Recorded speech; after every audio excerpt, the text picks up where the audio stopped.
Hi na karibu kwenye YouTube channel yangu. Leo nitazungumzia mental illness, afya ya akili. Ujue bana, mimi nitajiongelea mimi personally na experience yangu. Ninakotoka nyumbani Tanzania, wote tunajua, yani hizi mambo zimeanza kuja siku hizi. And mimi sitokuja hapa nikupe statistics za kisayansi, lakini nataka niseme kwamba wakati nipo nyumbani, hata kama nilikuwa napata matatizo ya afya ya akili au msongo wa mawazo, kulikuwa kuna urahisi wa kupona au kutokuwa kwenye dimbwi la msongo wa mawazo. Lakini sasa hapa hii ndo tofauti. Tangia nimehamia huku, ni ngumu sana kujikuta hauko kwenye dimbwi la mawazo. Upweke, najua utaniambia, kama kuna upweke mbona hujaja nyumbani, si urudi nyumbani?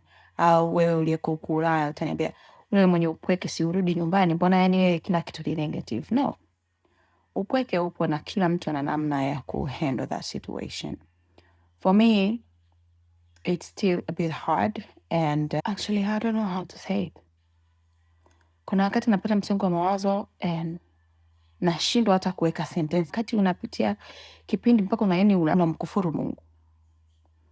Kwa sababu tumekuwa na jamii ambayo ukiambia what's going on with you, wanakujudge.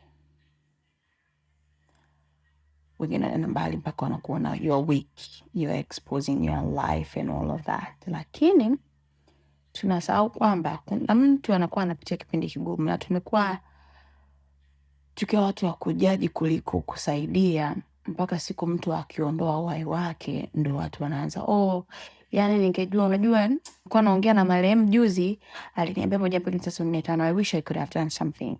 Lakini wakati marehemu anakuambia hayo mambo yake, matatizo yake, anapojisikia, you are quick to judge and go tell other people in other way.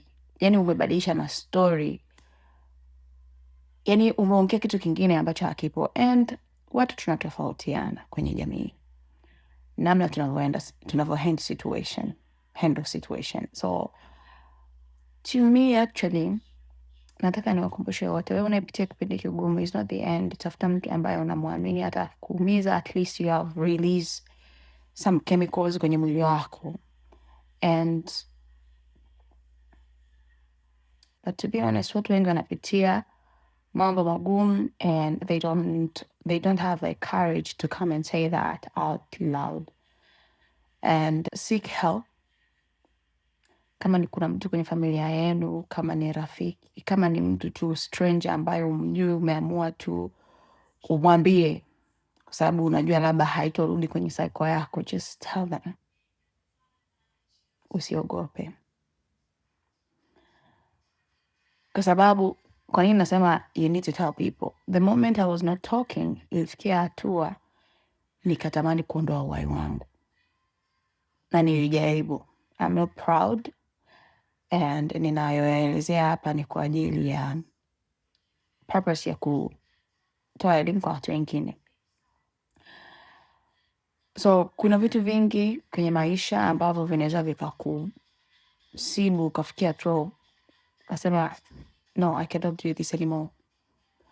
So I want to tell you this. Tafuta mtu, zungumza naye, mwambie unachokipitia.